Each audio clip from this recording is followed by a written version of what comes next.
நீங்கள் நினைவில் வைத்திருப்பீர்கள், 2 நாட்களுக்கு முன்பு ஹமாஸுக்கு எதிராக தெற்கு காசாவிலும் வடக்கு காசாவிலும் பெரிய ஆர்ப்பாட்டம் நடந்தது. சுமார் 6000 பேர் பங்கேற்றதாக சுதந்திரமான ஏஜென்சிகள் ரிப்போர்ட் செய்துள்ளன. ஆக்ஷன் ரிப்போர்ட் செய்கிறது, ஏபி ரிப்போர்ட் செய்கிறது, அது துல்லியமாகவே ரிப்போர்ட் செய்யப்படுகிறது. இறுதியில் உங்களுக்கு நினைவிருக்கலாம், அல் ஜசீரா அதை ரிப்போர்ட் செய்யவில்லை, பிபிசி ரிப்போர்ட் செய்யவில்லை. இறுதியில் அழுத்தம் வந்த பிறகு 2 ஊடகங்களும் ரிப்போர்ட் செய்தன. புதிய லேட்டஸ்ட் ரிப்போர்ட் வருவது டெலிகிராஃப் என்று சொல்லப்படும் பிரிட்டனில் இருந்து வெளியாகும் பத்திரிகை ரிப்போர்ட் செய்துள்ளது.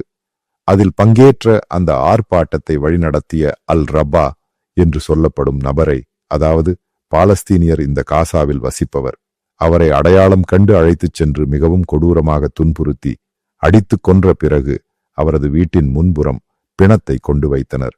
பின்னர் தெரிய வந்தது, அந்த ஆர்ப்பாட்டத்திற்கு தலைமை தாங்கிய, கோஷங்கள் வழங்கிய 10 பேரை ஹமாஸ் அடையாளம் கண்டு கொன்றது.